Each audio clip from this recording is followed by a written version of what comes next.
Já se perguntou se o próprio sistema criado para nos educar poderia ser aquele que mais nos restringe? Imagine nascer com uma curiosidade inata, uma sede natural de explorar, questionar, sentir o mundo em seu estado cru e vibrante, apenas para ser colocado em uma sala, sentado em uma carteira, cercado por paredes, horários, provas e regras. Agora, imagine passar mais de uma década ali, dia após dia, ano após ano. E se eu dissesse que muitos dos pensamentos que você acredita serem seus, muitos dos sonhos que você abandonou e grande parte da ansiedade que você carrega não são seus, mas foram plantados, moldados e reforçados por uma máquina invisível? Uma máquina que começa a operar no momento em que você tem idade suficiente para segurar um lápis. E se eu dissesse que ao final deste vídeo você verá claramente as maneiras sutis e nem tão sutis pelas quais essa máquina funciona e como se libertar dela? A última revelação que compartilharemos neste vídeo será a mais poderosa de todas, pois não se limita a explicar o problema. Ela oferece a chave para recuperar sua mente. Então fique até o fim.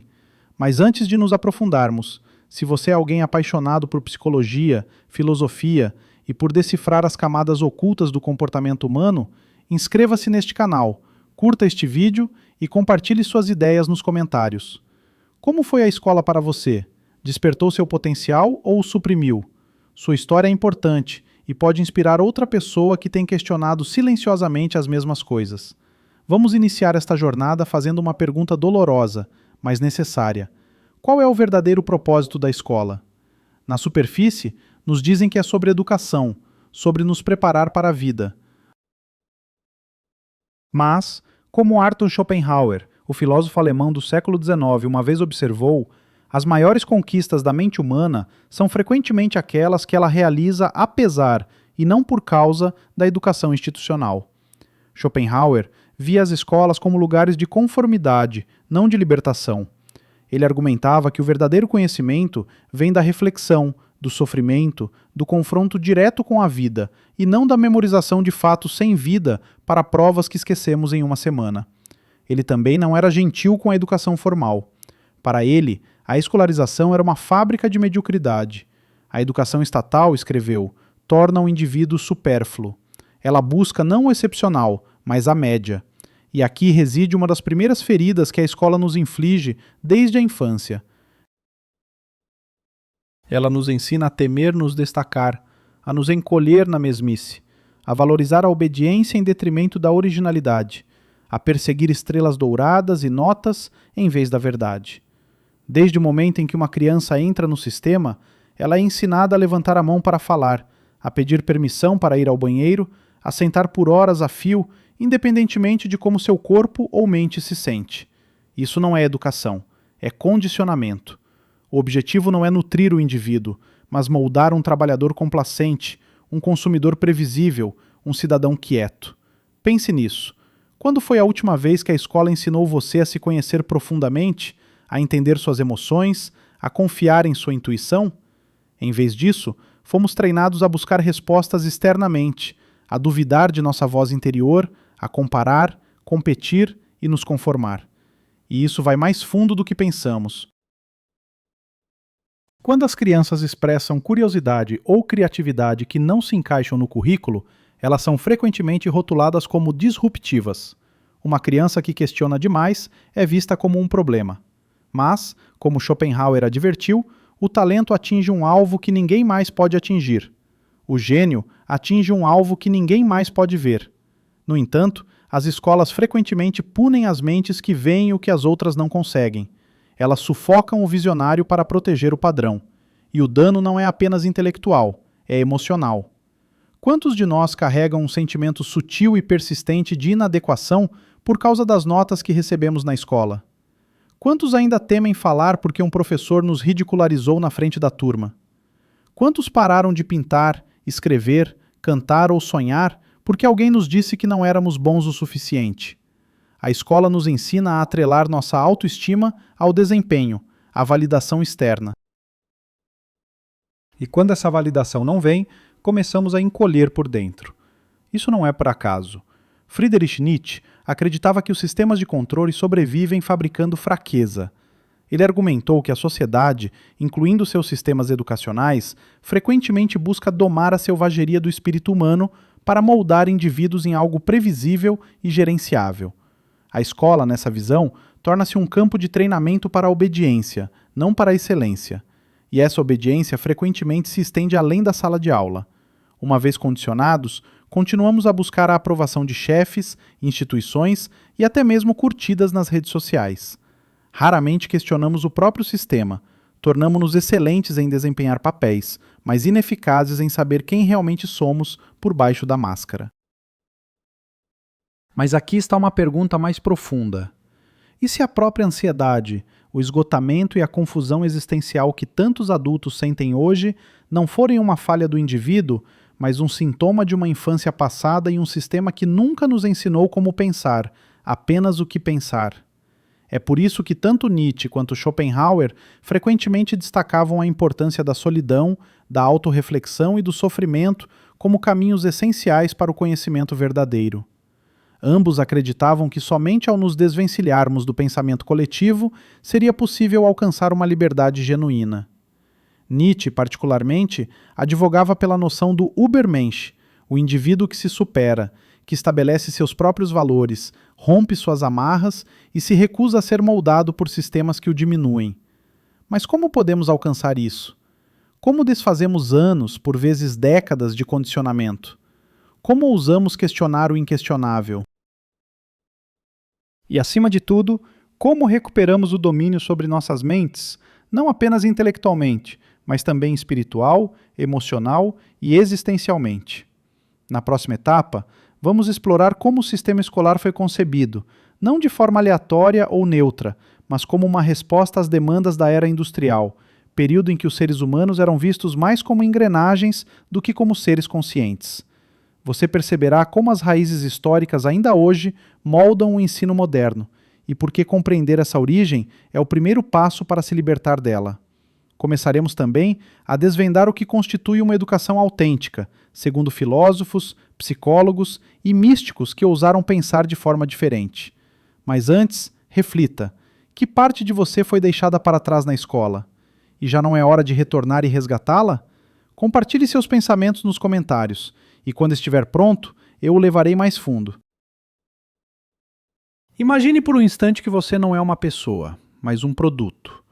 Um produto a ser moldado, embalado e introduzido em uma sociedade que supervaloriza a eficiência, a produtividade e a previsibilidade. Sua criação seria muito diferente? Esta não é uma mera metáfora distópica, é a realidade histórica subjacente à educação contemporânea. O sistema educacional que conhecemos hoje não nasceu do desejo de nutrir a sabedoria ou despertar a alma. Ele surgiu na era industrial, quando as fábricas precisavam de trabalhadores disciplinados, pontuais e obedientes. Em outras palavras, as escolas foram concebidas não para iluminar, mas para produzir. E se você observar atentamente, verá vestígios do projeto fabril por toda parte. Sinos que tocam para indicar mudanças de turno, uniformes, fileiras de carteiras, testes padronizados, disciplinas separadas como linhas de montagem. Os alunos são agrupados não por paixão ou capacidade, mas por idade, como se o crescimento fosse mecânico e não orgânico. Fomos treinados não para pensar profundamente, mas para seguir instruções. Não para criar, mas para replicar. Isso, como diria Nietzsche, é o triunfo do rebanho sobre o indivíduo. Pense em seus anos escolares. Quanto tempo você dedicou a memorizar em vez de entender, a repetir em vez de questionar, a se conformar em vez de explorar? Agora, pergunte a si mesmo, que efeito isso teve na sua mente? O verdadeiro custo não é apenas o que nos foi ensinado, mas o que nos foi negado. As escolas raramente incentivavam a inteligência emocional ou a investigação existencial. Em vez de perguntar quem você realmente é, ou o que você ama profundamente a ponto de sofrer por isso, éramos instruídos a escolher uma carreira aos 18 anos, com base em notas, prestígio ou praticidade. Como Schopenhauer observou, a tarefa não é tanto ver o que ninguém ainda viu, mas pensar o que ninguém ainda pensou sobre aquilo que todos veem. Contudo, as escolas não recompensam esse tipo de pensamento. Elas valorizam a conformidade e, assim, lentamente a chama se apaga. A criança que antes perguntava por quê 100 vezes ao dia começa a questionar: isso vai cair na prova? Essa é a destruição sutil da mente. E essa destruição não cessa com a formatura. Os alunos que sobrevivem a esse processo frequentemente carregam feridas profundas para a vida adulta: medo do fracasso, dependência da autoridade, desconforto com a incerteza.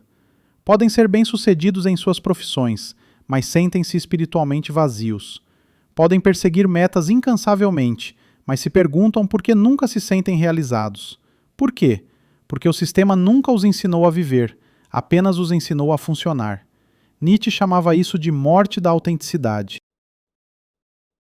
Ele acreditava que ao permitirmos que os valores da sociedade sobrescrevam os nossos próprios, nos distanciamos de nossa verdadeira natureza, tornando-nos atores em um roteiro alheio. Perceba que tanto Nietzsche quanto Schopenhauer acreditavam que o sentido mais profundo da vida não podia ser dado, ele precisava ser criado. E essa criação começa com o desaprender, com o questionamento, com o ultrapassar as barreiras, tanto literais quanto mentais, que nos têm aprisionado. Então, perguntemos agora: o que é uma educação genuína?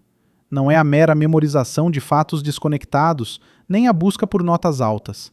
A verdadeira educação é a arte de aprender a pensar, não o que pensar.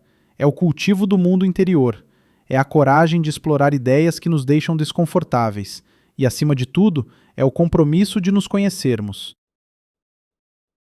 Carl Jung, o renomado psicólogo suíço, ecoou esse sentimento ao dizer: o privilégio de uma vida é se tornar quem você realmente é.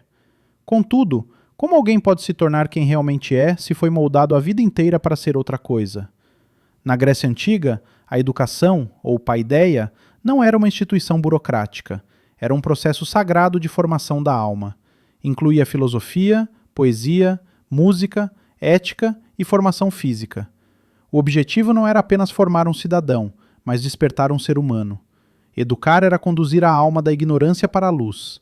Em algum ponto da jornada, perdemos essa visão, e essa perda acarreta consequências.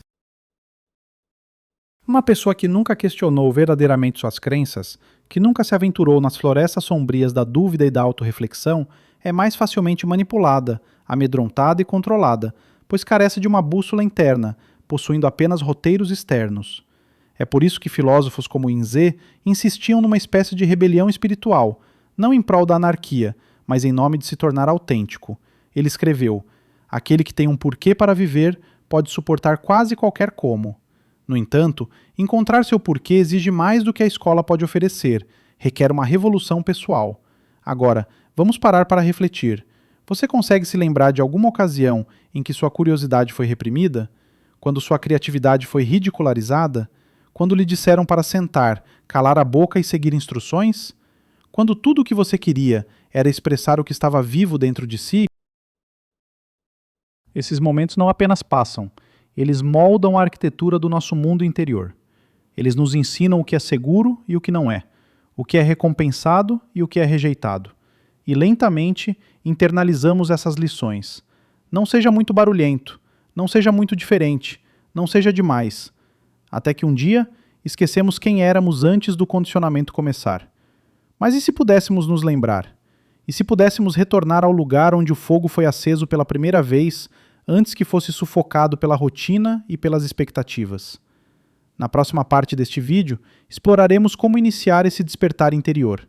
Recorreremos a ferramentas da psicologia existencial, filosofia oriental e neurociência moderna para entender como podemos desmantelar a arquitetura mental construída por anos de má educação.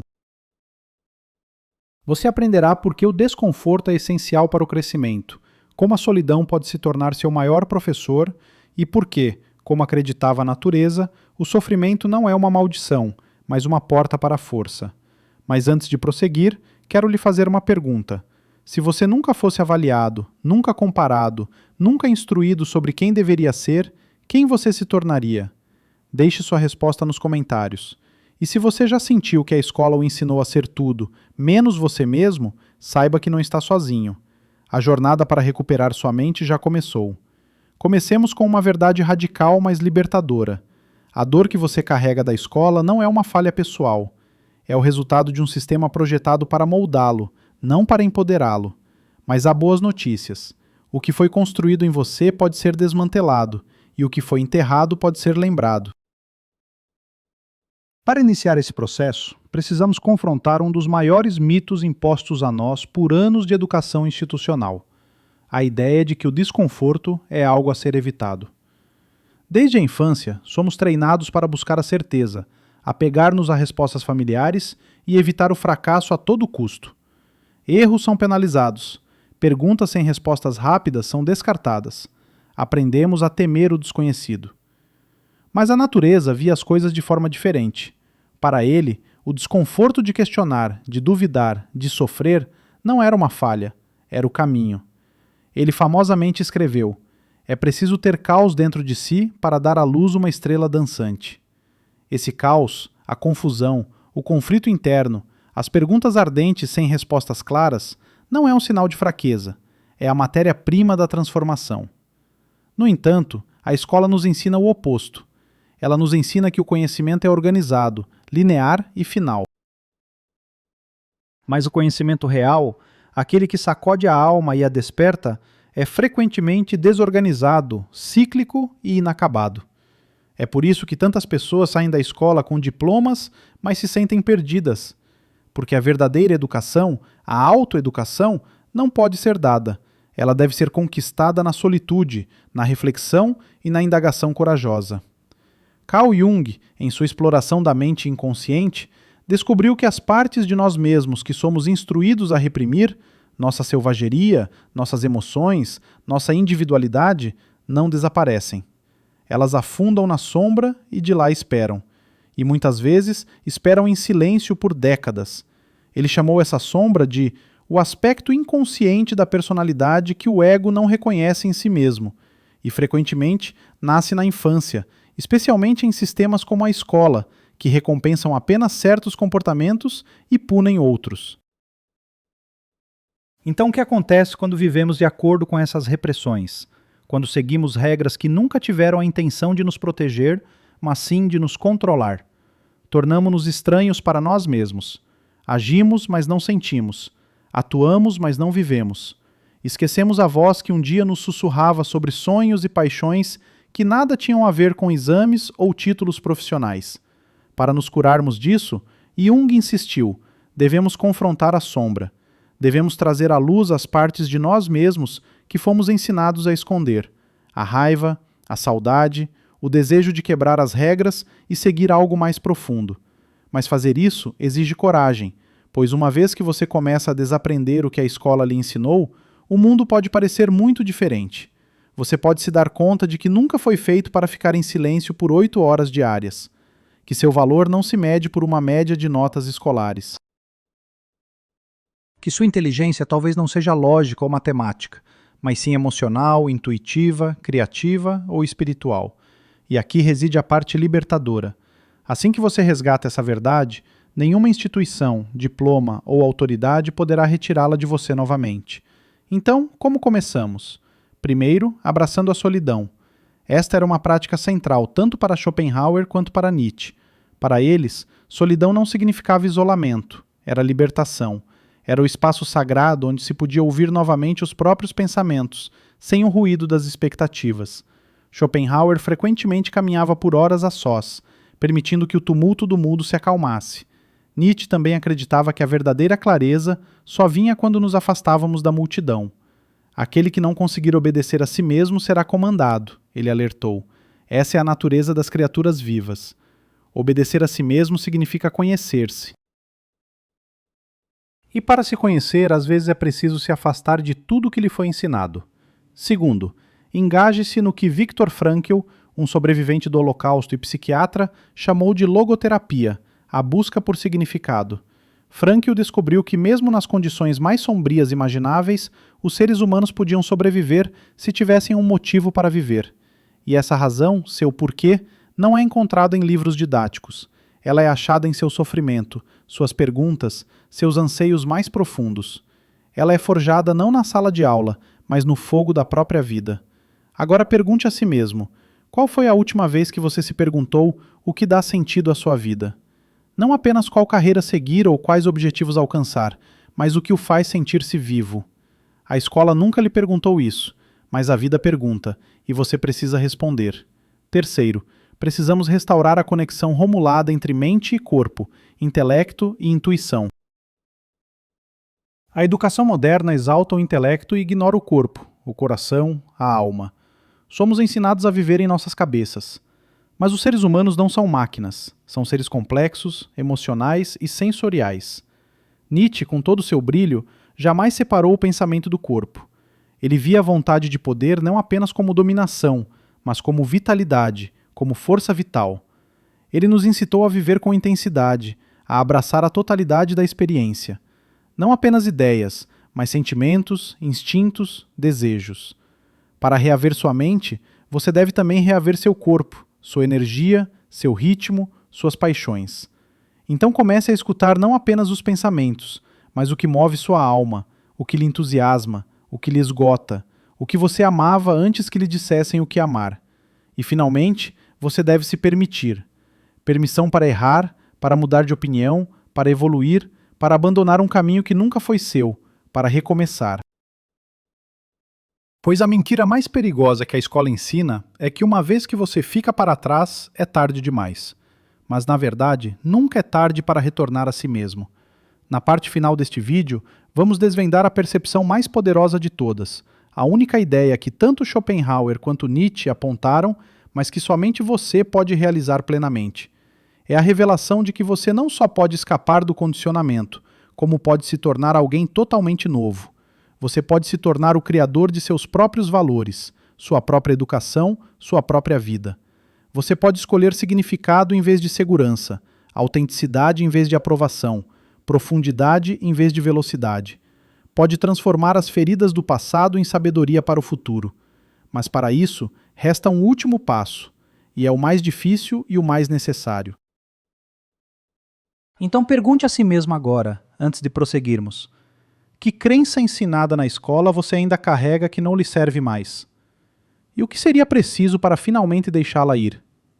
A resposta está chegando. Você percorreu um longo caminho. Você examinou o sistema que moldou sua mente jovem. Você questionou crenças que lhe foram apresentadas como verdades.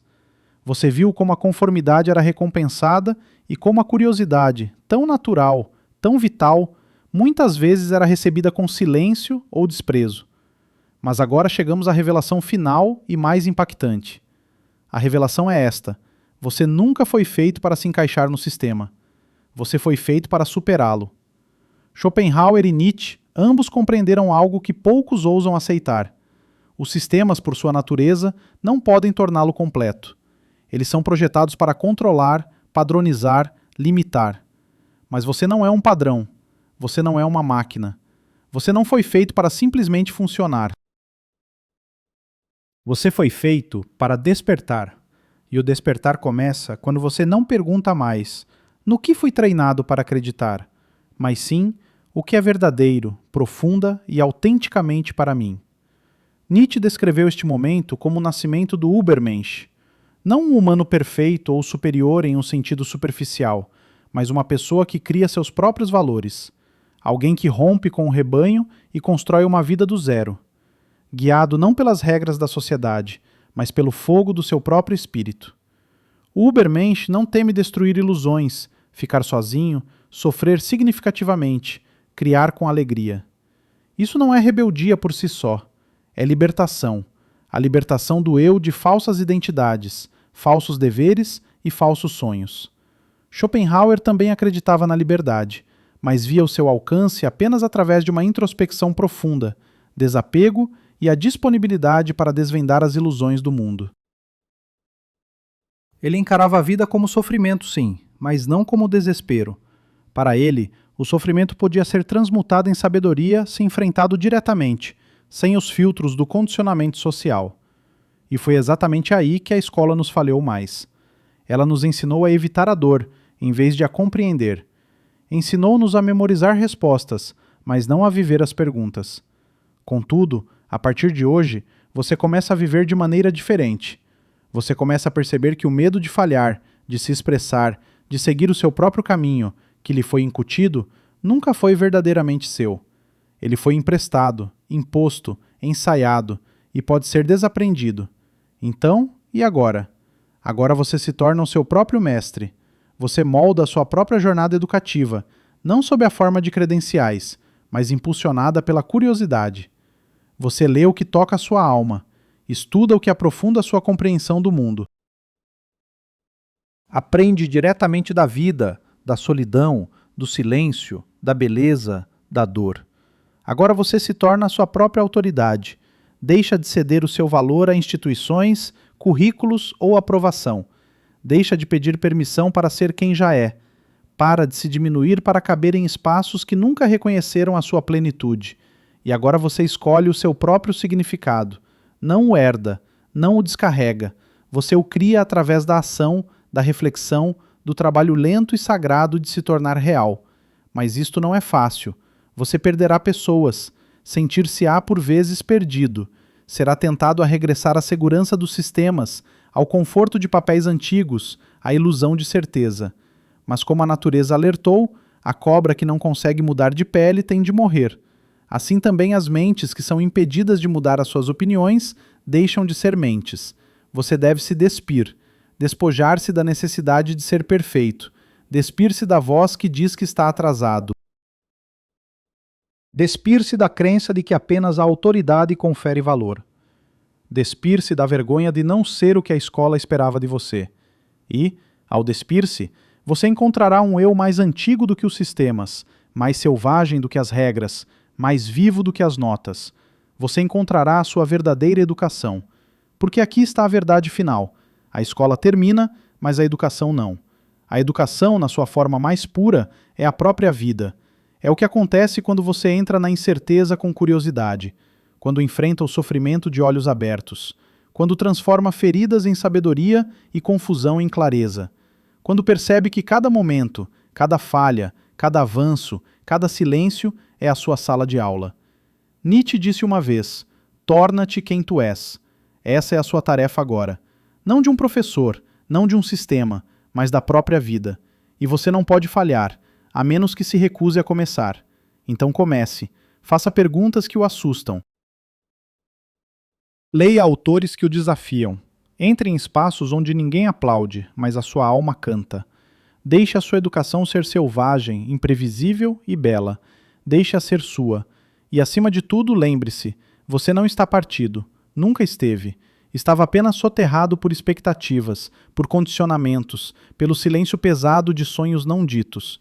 E agora você está a erguer-se, não como o estudante que foi treinado para ser, mas como o ser humano que nasceu para se tornar. Então, deixo-lhe com isto. Como seria a sua vida se parasse de vivê-la como um produto do sistema e começasse a vivê-la como uma criação da sua própria alma? Deixe os seus pensamentos nos comentários. Partilhe a sua verdade. Alguém aí está à espera da coragem que você está prestes a dar-lhe. E se esta jornada despertou algo dentro de você, subscreva, partilhe e ajude-nos a despertar outros. O mundo não precisa de mais obediência, precisa de mais vida. E essa talvez seja a maior lição que nunca foi ensinada. Até a próxima. Questione profundamente, viva livremente e nunca pare de se tornar. Obrigado por assistir.